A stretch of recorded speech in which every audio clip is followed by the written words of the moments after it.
Good morning. My name is Steve Sells, and this is Traditional Muzzleloader.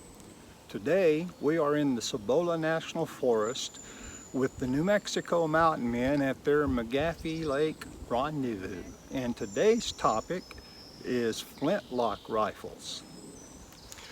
This is my flintlock, otherwise known as the American rifle, the Kentucky rifle, the Pennsylvania rifle, or more correctly, the Lancaster rifle.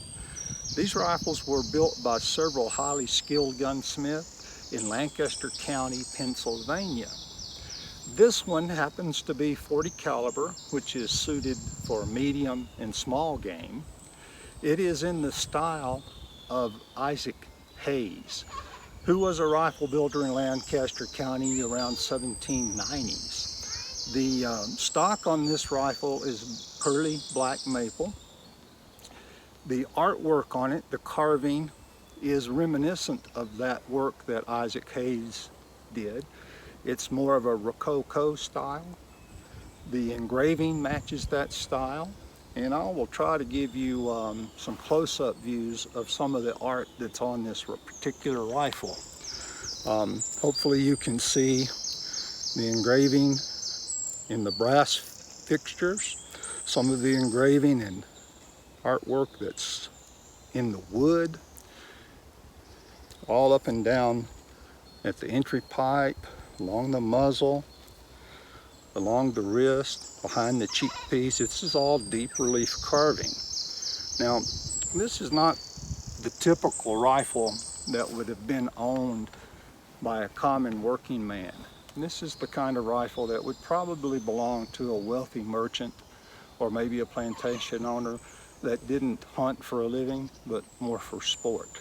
Now, the barrel on this rifle is made by Rice. It's a swamped barrel, so the barrel tapers down to a thin section in the center and then flares back out at the muzzle to approximately the same size as it is at the breech. And the purpose of that is to affect the balance of the rifle so that it's not so muzzle heavy, but balance is more central to the rifle, which is very good for shooting offhand. Now, this rifle was built by Chuck Hinkle, a good friend of mine who's a member of the Dallas Muzzle Loading Gun Club. We used the best parts we could get at the time: the Ross barrel. The lock is a Jim Chambers Deluxe Siler lock. All the brass fitting is high quality yellow brass. The thumb piece here is a silver, German nickel silver piece with my initial on it, and of course Chuck has signed the barrel. The patch box is released with this little button protruding from the top of the buttstock, and it will spring open. And mostly that's for storage. You know, you could store patches or small cleaning tools. I happen to keep a few Band-Aids in mine because I can hardly ever shoot a flintlock without cutting myself and drawing blood on the flint. So this is our flintlock rifle, and in a little bit I'm going to take it out to the range where we have some metallic gongs set up, and I'll demonstrate how I load this rifle, how I prime the lock, and shoot some targets with it. Hopefully we'll get some good footage. So this is how I load my flintlock rifle. First thing is measure out your powder charge.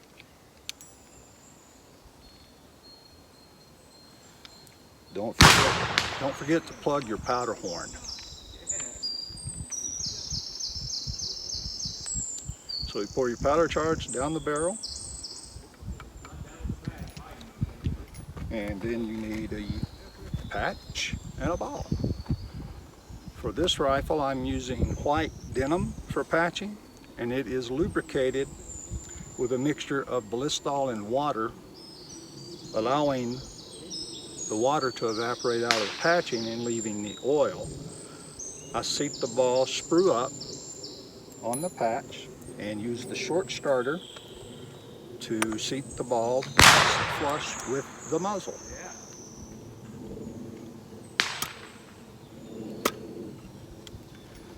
Then using the patch knife, cut the patching off flush with the muzzle. And by doing it this way, I always have a perfectly round and perfectly centered patch.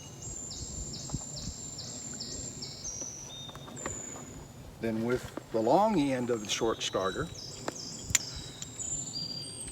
drive the ball 4 or 5 inches down the muzzle, and then using the ramrod in the gun, seat the ball firmly on the powder charge. So the rifle is now loaded. Return the ramrod to the thimbles, and then we'll prime the pan. Now this particular rifle has double set, double phase triggers, meaning the front trigger will fire the rifle, and then cocking or setting the back trigger will turn the front trigger into a hair trigger. Now once I've got the barrel loaded, I like to check the vent with a nipple pick or a vent pick to make sure I feel powder down in front of the vent. Then with my small dispenser, I will dispense about 6 grains of 4F powder into the pan. Now when I'm hunting, I often prime the pan with 3F, the same granulation powder that I load the gun with. But when I'm shooting targets, I feel that the 4F gives a little quicker ignition. Whether it really does or not, if it gives me confidence, it helps me shoot better. So pushing the plunger in, I release powder into the pan. Now you will hear many different opinions on the correct way to prime the pan of a flintlock. And the best thing I can suggest for you is when you start shooting a flintlock to try all those different methods that you hear and see which one your gun responds best to. I always like to shove a little bit of that 4F into that flash hole with my pick, and then I spread that powder out across the entire surface of the pan. Now I do that because I can never predict absolutely certain where the first spark is going to fall. And I just like it when the first spark that falls into the pan hits powder, as it goes off fast. Now, you'll hear a lot of people that will tell you to put the powder on the side next to the lock or furthest from the lock, and you can try all that and see if your gun just responds to it. But I find just spraying it across always gives me good ignition. Now the one thing is you don't want the level of your priming powder to be higher than the flash hole. I like it to be just below the flash hole so that the hot gases from this priming charge can travel into the main charge in the barrel. So now that I've got my pan primed, I'm going to close the frizzen. I'm going to cock the lock back and set the trigger, and I'm going to shoot at this little round metallic gong that's downrange.